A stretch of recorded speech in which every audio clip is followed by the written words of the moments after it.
This is the Tanner bonus episode. The first episode was more focused on Tanner, his life, how he became an actor, how he moved out to LA and just kind of fucking went for it. In this one, it was more Tanner interviewing me, where I kind of open up about my life. We talk philosophy, we talk mindset, and it's Tanner. Hit it. Drop the beat. Drop the bass line. Knock him out the box, Rick. Let's go. Knock him out the box, Rick. Knock him out, Rick. Bonus footage. What would you say is your main passion that you're doing? I think this, man. Yeah. I think it doesn't have to be podcasting. Right. I could do a lot of different things, but I enjoy this probably more than anything I've ever done. And I could do it like nonstop. Yeah. Well, Different people talking about perspective. Mhm. And I'm not, I don't want to, there's so many directions to go with it. There's so many like layers to this. Mhm. That's why it's so slow. Mhm. And it was slow for me. Maybe it's not slow for everybody, but I would love to share that with people. But I also love hearing how other people have done it, because I don't have your experience. I don't have your perspective. You know what I mean? Right. So I'm learning from you too, and getting inspired by you too. Yeah. Same to you. Yeah. And I'm also looking to help. And every guest is different. I don't have to always have guests on, but every guest is different. Some guests I feel like I can help them and they want me to help them. And some guests I'm getting information from them and helping other people through their story. Yeah. Like I feel like you, for example, you don't need that much help. It's not that you don't need help, it's that you're already on your way.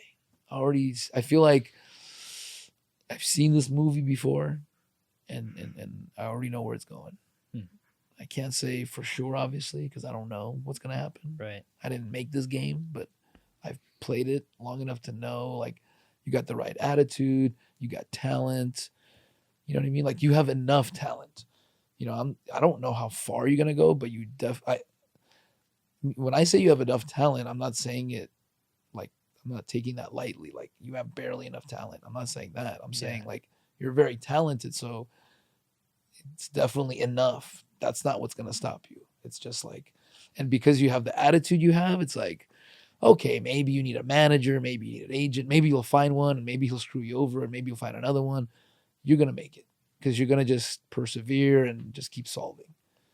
All it takes is just, you have to have a confidence about it. This is another thing, right? Like principles. What I found, to find fulfillment in your career and life, really, you need direction and confidence. Two things. Direction meaning your passion. Might be your only passion, maybe it's one of your passions, but it's got to be something that excites you so much that it's going to keep you going. And then the confidence you need to just actually take action. If you don't think you're going to do it, I mean, you're an intelligent animal. You'd say, I quit. If you know you saw a crystal ball and it said you're never going to make it, then you stop, go do something else. So you have to have the confidence to think you're going to do it. And that's what's missing. One or both of those things are missing for most people. And for me, both were missing for a long time. And I've slowly found both over these last 10 years, man. Like, cobbling it together. It wasn't like this, oh, I found it. It was like a piece of rock here, glue it here. Oh, that looks like something. Yeah. You know what I mean? Like, just try things, listen to your gut. Do you like it? Don't like it, don't do it. But try it, dip your toe in. You know what I mean? Like, the crux of the problem for most people is, I know for me, from my experience and just seeing people around me, seeing so many people doing work they don't love, making good money doing work they don't love, and hating their lives, man. Like, because you're spending significantly more than half of your waking hours working. That's what you're going to find. I didn't really think about that when I went to college. I just thought, okay, I'll figure it out. Everyone picks a major eventually. I should have gone and done internships, worked for people I admired. I didn't have the courage even to pursue things that I was interested in. I was very interested in acting, by the way, shockingly. Like, no wonder I'm now doing this after like 25 years of corporate life, man. Yeah. You know what I'm saying? Like, but I never really pursued it. I was too chicken shit. I thought I'd be judged. I thought it wasn't masculine enough for my, for my father or what. Not to blame him. I'm just saying, like, in my stupid head, I thought that in my ignorance, naivety as a child, as a young kid that didn't see the world yet. That's the thing. Don't limit yourself to whatever people tell you you're supposed to be. Mm-hmm. Whatever you figure out what you're passionate about, what gets you excited. You know what I mean? Like, seriously, what gets you really excited? Don't go for the second most exciting thing. Yeah. Go for the most. I know that sounds like common sense, but people don't do it. They always give me the backup plan. Well, I'm going to go to school. I go, but what do you really want to do? Right. Like, do you have what would be your dream? And then their dream is like realistic. I'm like, so why are you going for the number 2 thing? Right. Well, that's not really realistic. What? Or I've heard people that want to be actors, but they're afraid to admit it because, everyone wants to. Like, what does that have to do with it?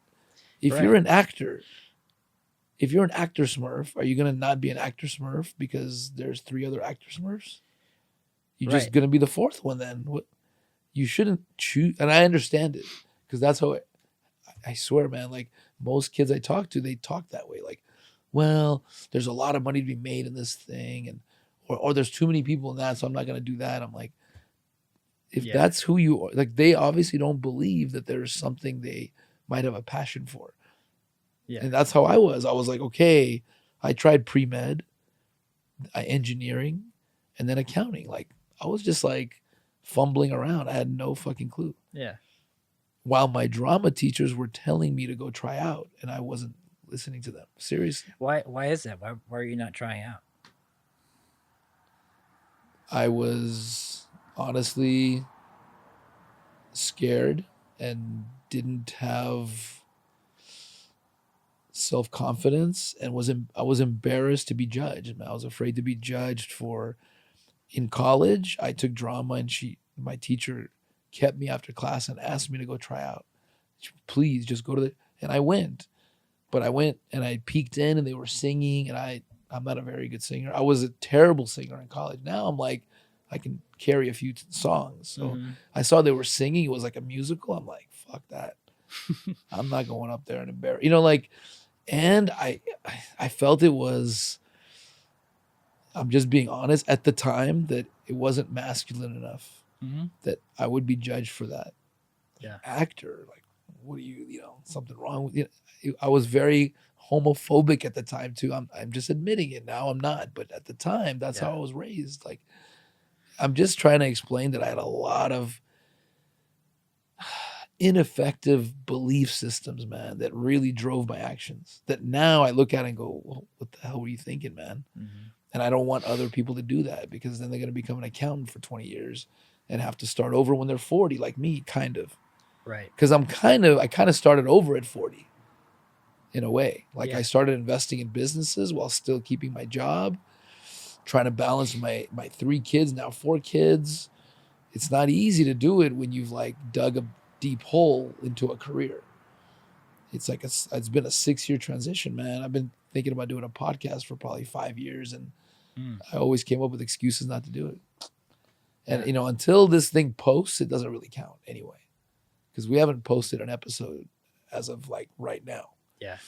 So like, I feel like I don't believe December it. 1st. I don't believe it till it happens. Right. But still, I'm finally at the edge of the plane, Tanner. Yeah. I got my parachute on, but the closer you get to the edge, the scarier that shit gets, man. But you can't keep going back to prepare, goddammit. You gotta jump. Yeah. Well, what if the parachute? Well, then it doesn't open, all right? Yeah, How many times are you gonna double check? How many times are you gonna check the parachute? Yeah. You're gonna start wearing out the thread. Then it's not gonna open. Yeah. So at some point you got to jump, but that is kind of the analogy for doing something new. Like you've never done it before, so you don't have true confidence. So how do you do it if you've never done it? Well, what if I can't do it? That creeps into your mind. And the closer you get to the edge, the scarier it starts looking. You just want to like, the more real it gets, the more the scarier it seems. Mm-hmm. And at some point you got to just jump, man. Yeah, that brings me to a thought of usually it's the anticipation of something that's much worse than the actual activity of that thing. I just feel like skydiving is such a metaphor for doing the things you want to do, man. Yeah. Because there's always going to be that first time, and there's a first time for everybody. Yeah. Right. Like usually it sucks. Yeah.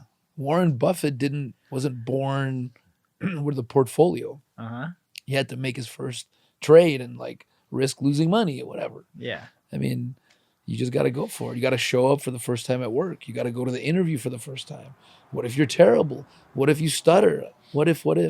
Right. And preparing is good. Like you should prepare for the parachute jump. You shouldn't just, all right, I'm doing it and just jump, because what if you're not wearing the right parachute? Okay, take a little time, do some research. Watch a YouTube video, take a class. But like at some point, you got to fucking jump, man. But the thing about, I guess I want to say this because it's something Josh and I have talked about doing things for the first time, or trying to achieve something that you don't know for sure is going to happen. Like becoming, a financially successful actor, let's say, right? Like being able to make good money, support yourself and your family, right? Mm-hmm. How do you get there when you've never done it and you feel maybe lower self-esteem? Like I feel like I had very low self-esteem, like even when I was in my 30s. Like I've built it up over time because I've changed how I look at things and expectations I set. But one of the ways I would go for things, even though I was scared and thought I couldn't really do it, is, kind of fake it till you make it. Yeah. But it's not pretending to be somebody you're not. It's about fake the confidence until you make the confidence. Like, making the confidence is when you actually accomplish, right? You actually go up on stage and go, wow, I did it. Mm-hmm. I can do this. Right. But leading up to that, you have to almost pretend you have the confidence and go, okay, what steps would I take if I were a confident person right now? Yeah. I'd get up and I wouldn't lay in bed moping. I'd get up, I'd freaking hit the gym, I'd go to that audition, God damn it. Yeah. Even though I might suck ass. Right. You got to get over that. Yeah. You got to change what failure means to you. Like so many things I had to change to get my scared butt to do things I was afraid to fail in, honestly. Like even business. I bought an indoor soccer business I had no business buying, and there's a fear of falling on your face, man. Like, what if I buy this thing and it just, you close the doors in a year and you feel like an idiot? Right. And it wasn't easy, man. And we weren't highly successful. It was like up and down. I learned a lot. Yeah. But I also learned like take it like a man. You know what I mean? Yeah. It's okay. Yeah. It's okay to like, get your ass kicked a little bit. Yeah. As long as you're learning and taking that to the next experience. Mm-hmm.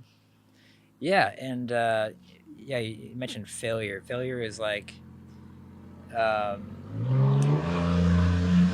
there goes that torpedo truck again. Yeah, man, there it is. It's little brother. Like that callback? But yeah, failure, it's a very interesting thing. I believe the only true failure that you can really have is when you give up on something that you want. You just totally give up. Because people give up all the time on things for like a day or a week, and that's something else too with acting and about what you love. Like when you go after what you love, like you were saying earlier, like it's still work, no matter what. It's just work and something that you love to do. But you mentioned burnout, which you still get burnout. Like I get burned out with acting stuff because it's just so much work.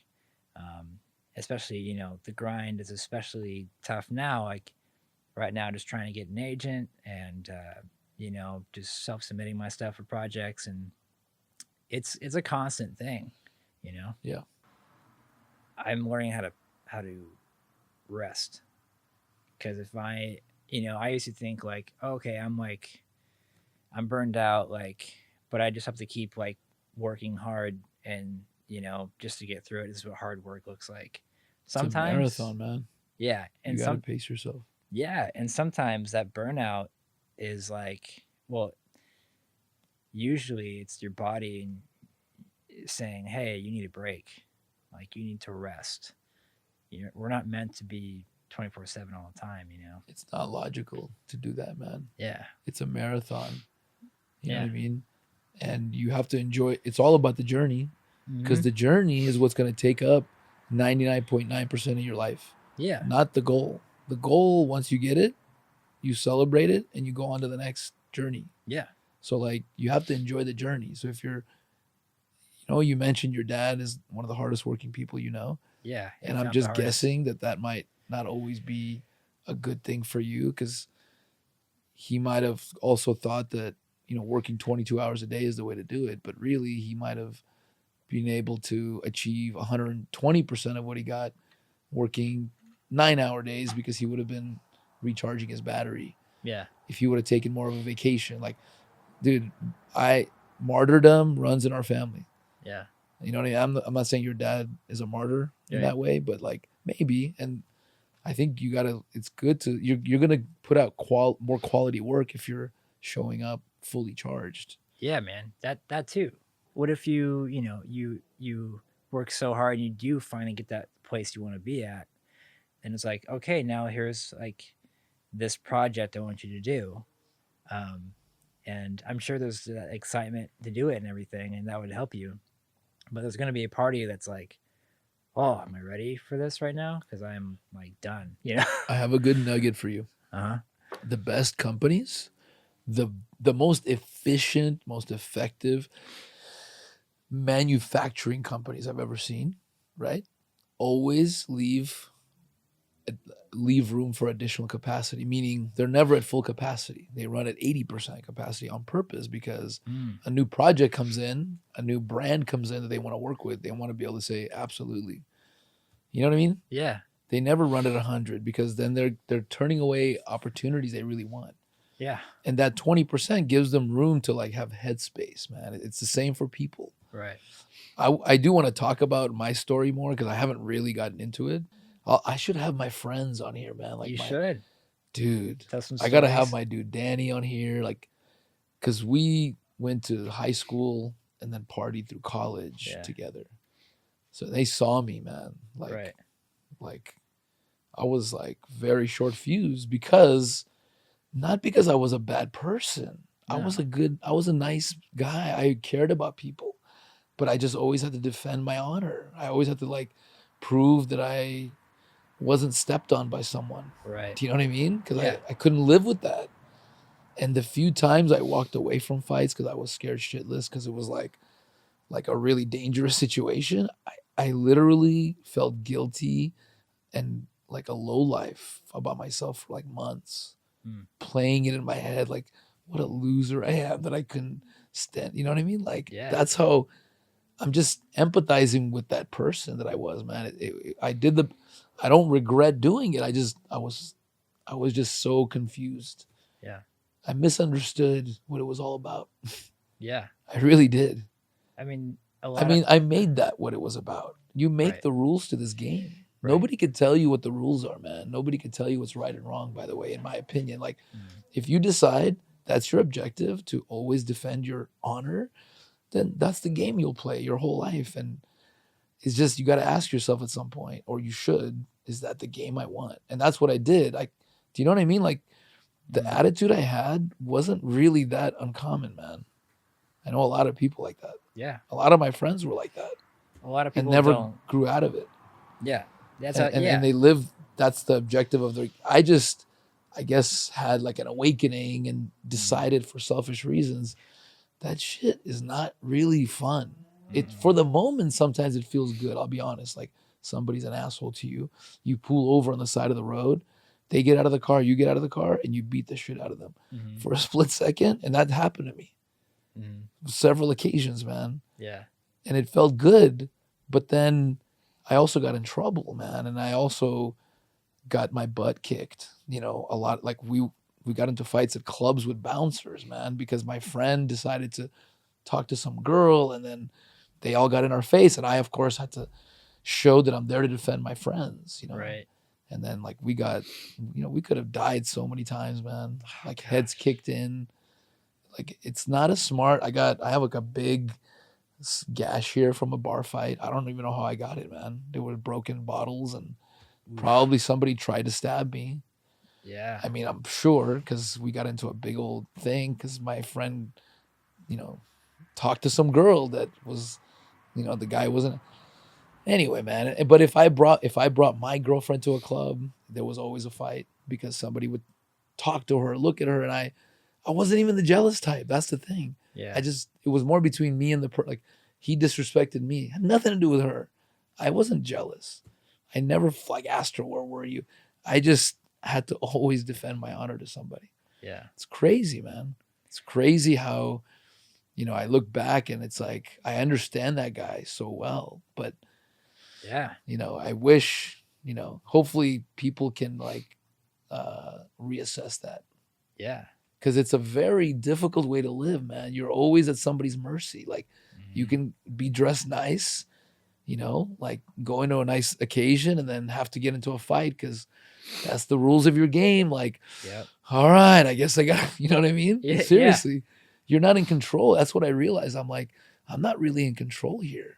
I'm Yeah. letting other people control my day. Yeah. It's giving your power away. Absolutely. Yeah. Absolutely, man. Good stuff. I that's- feel like this is a good therapy session for me. Yeah, man. It's good. A lot of good stuff coming out. You know, people say like take 100% responsibility. And I didn't understand what that was. I get it now, but Yeah. there's another way of looking at it, right? You can't control the game, but you can control the player, right? Like when you're playing a video game, Right. you know, you didn't design the game. You don't know what's coming next, but you controlling your player, you got the controls. You know, you may not have started in the best situation. Your health may not be as good as someone else's. You may have been dropped in a zone that kind of sucks. You know, you may not have all the weapons the other guy has, right? Like, Yeah. but you know, okay, once you're done complaining about it, it's time to play. And you know, you're in control of the player 100% of the time, man. Yeah. And that's what that's about. It doesn't mean you're controlling the game, you know, and that, you know, some things are going to happen. You might get hit by a bus. You know what I mean? But while you're playing, you know, take 100% responsibility. Don't get distracted by the unfairness of the game too much. Be aware of it and figure it out. Figure out how to maneuver around that shit, change, you know, how the game is played. You know? Yeah. People used to tell me, oh, don't be so, you know, open. Like, why are you? No, it's okay. Yeah. Don't be vulnerable where you're like, you know, bent over in a prison cell type of vulnerable. Yeah. I mean, protect yourself, but it's Right. okay to like be open with your emotional vulnerability, stories, things that have happened to you. You know, like I like doing that because like if I feel like it just helps the person be more comfortable because then Yeah. they feel like, okay, like, you know, he's not trying to protect himself. So maybe I can talk about some shit too. Yeah. Vulnerability opens up people to being vulnerable. Like it gives people permission to be vulnerable. Like they like, oh, I could share something now. You know. Yep. It's a brave thing to do. And I wasn't always that good at it, by the way. So I want to encourage that people that it's another thing it's all practice, man, all of it. Yeah. I mean, you're a very vulnerable person, and I mean that in a good way. Thank you. Um, Super vulnerable. Simon, One of the most vulnerable. You are just so vulnerable. You're so vulnerable to everything. Like you're just as sickly, like both mentally and physically, you're just very vulnerable. Sickly vulnerable. Yeah. You're just susceptible to all kinds of horrible things. I know what you mean. Yeah. I'm open. Yeah. It's great. It's an interesting thing, you know. It's strength to be vulnerable. that's the opposite of what we're really taught growing up for a lot of us. Yeah. Like vulnerability is weakness, but actually Yeah. vulnerability is Strength. It's confidence. It means like you're not worried that you don't have. You're not worried that you have to put on a false protective shield to protect you. It's okay if people make fun of it.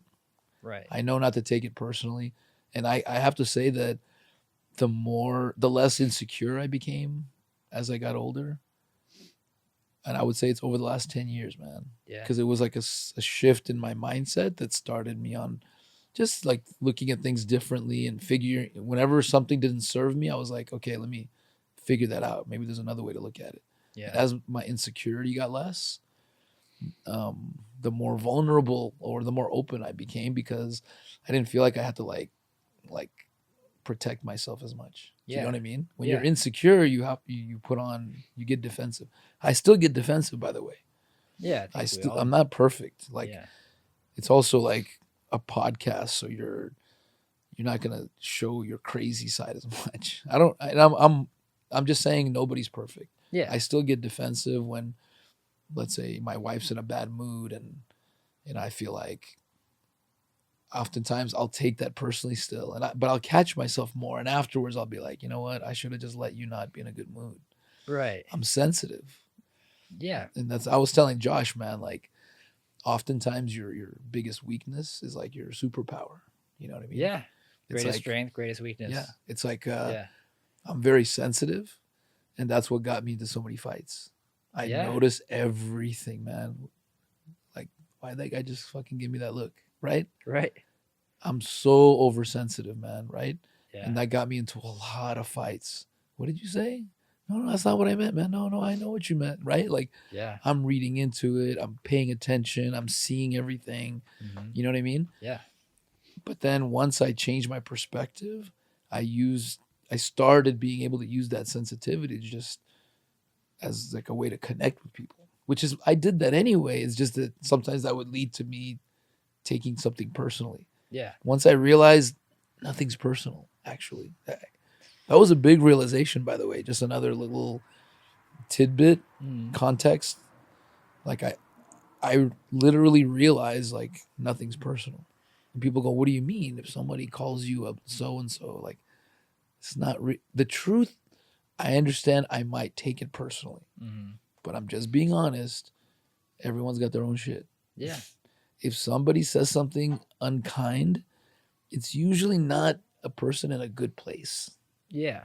Like, you know, those people that are very kind and they just are so supportive, they just wouldn't say unkind things, not because they're like overly positive. They see things in a very healthy way. They don't have anger issues. They're very supportive. They see when you're angry, they're like, oh, I'm sorry you're upset, man.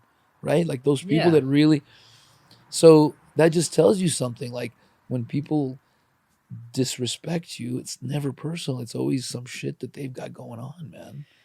Yeah. That sounds very hippie. I was like, it's like some shit they got going on, man. Your hood and dude, right? Knock him out the box, Rick. Knock him out, Rick. Bonus footage.